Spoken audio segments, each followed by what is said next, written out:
From turning a scared straight talk into a full-blown movie recap, to proving that sometimes just a single reaction is enough to break the entire cast. He said he'd already...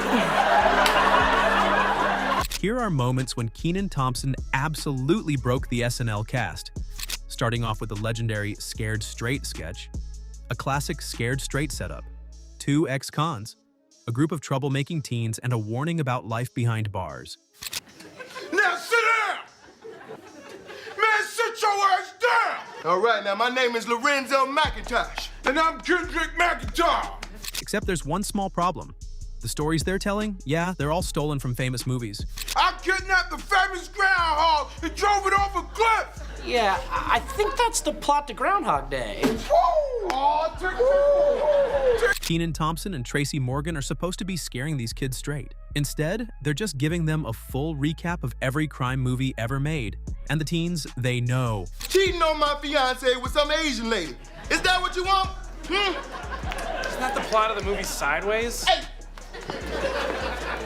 What? It all goes down when Bill Hader steps in and claims the story is just E.T.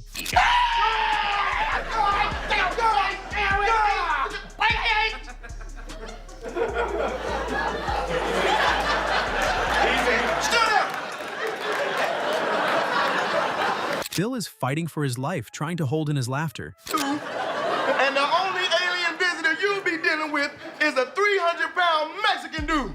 And you'll get torn to Reese's Pieces. You'll phone the hospital and say, I need a new air. Kenan and Tracy are going full dramatic monologue mode, but even they can't stay serious at this point. Speaking of staying serious, when Kenan Thompson plays LeVar Ball, you already know things are about to get out of control. This time, he's here to hype up his son, Lonzo Ball, a famous Lakers player, but in classic LeVar fashion, he takes things to astronomical levels. Here to give his take is Lonzo's outspoken father, LeVar Ball.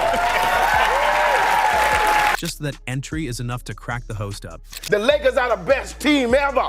They're not the best team ever. They're only 5-7. Bryant? You're damn right. We're talking bigger than Kobe Bryant. That's a lot of misplaced confidence. I mean, that's not bad, but that's not up to the level of Kobe Bryant. Talk to me. 12 fingers. I don't know what's funnier, the squeaky outburst, the full head of hair, or the fact he claims to have 12 fingers. America's next top model. Lonzo already has his own sneakers that cost none of your business. Okay. Of course, Kenan delivers every single absurd claim with a straight face, but Michael Che is full-on chuckling. What? Come on, the yellow 20s. At this point, even Kenan is losing it, but it gets more absurd. Why are they so expensive? Cause each Jello 20 comes fully loaded, 24-speaker sound system, and the world's finest. That sounds awfully fancy for some shoes, and Michael seems to agree because he cannot stop laughing. 10-star rating, and the best is ready, Michael. There you go. Thank you. That's for you. If there's one thing Kenan Thompson does best, it's making up the most ridiculous flexes imaginable. And this one might just take the cake. Or should I say chicken? And if you thought that was wild, just wait. Because when Kenan's Kendrick Perkins starts talking basketball trades, you might expect some expert analysis. Yeah, that's not happening. And unfortunately for Michael Che, he's the first target. Here to discuss is NBA champion and Kendrick Perkins. What's up? Hey. You look like your mama dressed you up to go apologize to the vice principal. It's the perfect opening punchline. But when tackling the shocking news that the Dallas Mavericks traded Luka Doncic to the Lakers, Kenan starts throwing out wild theories like he has inside sources, but he has a good reason to do so. Smith, he just got $100 million to go on ESPN every day, and I want a piece of that too. Oh, Larry Bird was created by scientists in the back of a Cracker Barrel. I don't think that's right, man. Hey, maybe not, but... If Stephen A. Smith can get paid $100 million to go on TV and yell nonsense every day, Kendrick Perkins wants a cut of the action. But watch how Michael starts cracking up when Kenan starts going on about LeBron James. Oh, well, you can't count out the legendary LeBron James. Just won the Tour de France. Where? But It's amazing every night. He's 62 years old. You just said he's 55. I'd be just as confused as Michael, but Kenan isn't done. No, that's my point. He is 71 years old, one arm, 12 kids. No. And he works undercover as a French. The name is LeBron. James LeBron.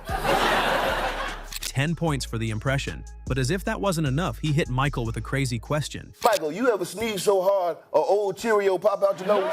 No. You should try it. That's why I sound like this. You know, I wasn't going to bring this up. Now, if that won't make you break character, I don't know what will. But what he does next not only makes Michael laugh out loud, even Kenan can barely keep it together. He makes me so mad. Whew, you know what? Feeling a little hot right now. That beard's not even real? Hey, I already told you that, Michael. I'm crazy, man.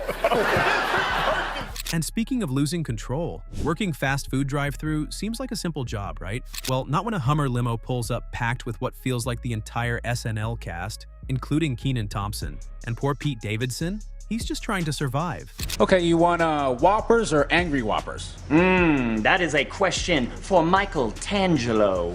One love.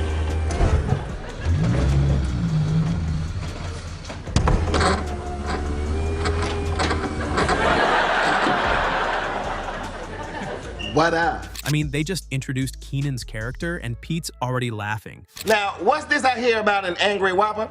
It's like a Whopper, but it's spicy. It's got onion rings in it. In it? So it's an entree that ate its own side dish? I'm gonna let Linda tomorrow weigh in on this. Who? Bye-bye. I would not want to be in Pete's shoes. This party bus has just too many people. And just when you think things couldn't get more chaotic, the election skit happened. During the 2020 election, Donald Trump decided to make YMCA his unofficial campaign anthem.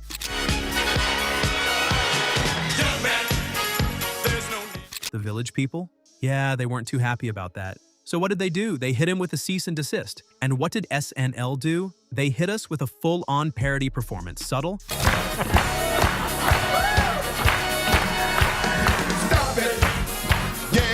To you, I said stop it.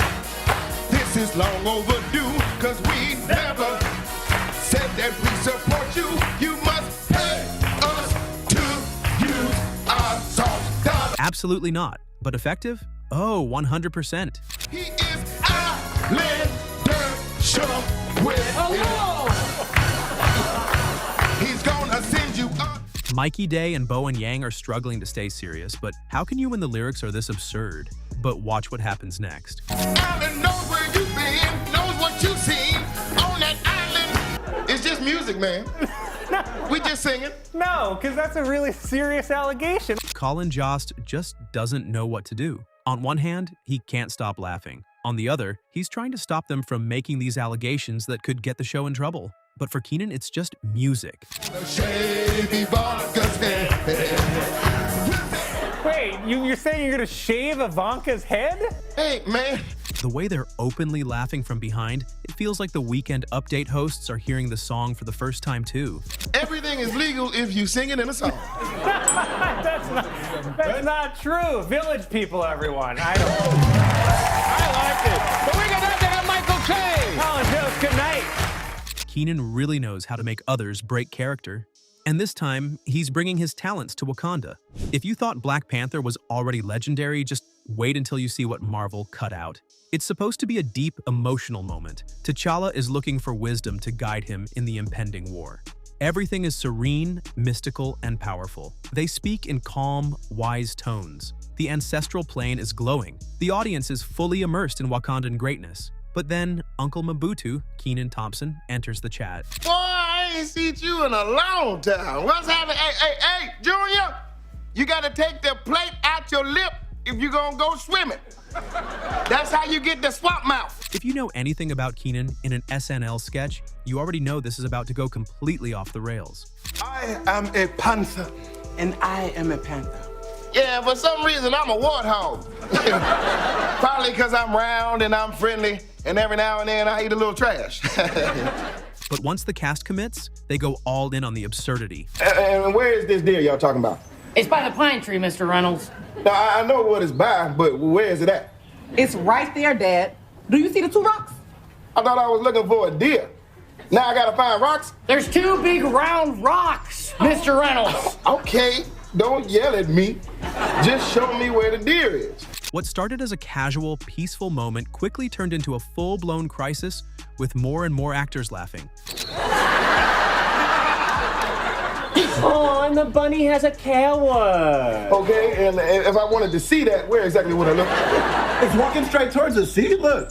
Dad, imagine a laser coming from my finger. What? Do you see the 3rd cloud on the side of the sky?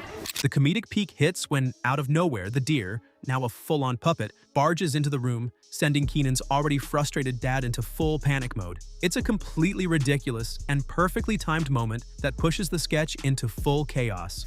Dad, the deer's in the house. I don't want to hear about no deer. It's right behind you.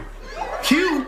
Who is Hugh? Even Megan Thee Stallion, who's been holding it together so far, finally cracks, struggling to keep a straight face. And honestly, who wouldn't? Oh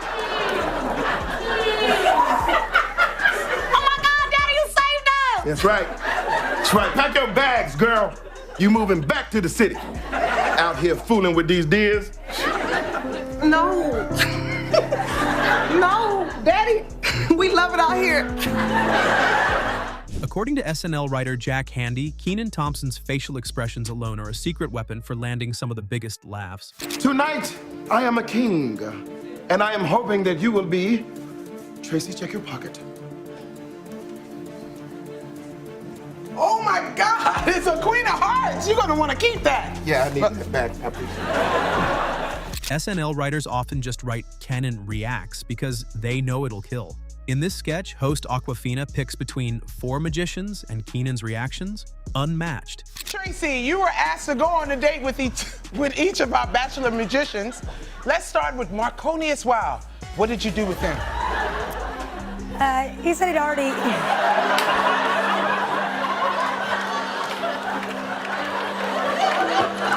He said he'd already eaten, so he took me to a bookstore. He doesn't even need dialogue. One look, and Awkwafina has to hide behind her cards to cover her laugh.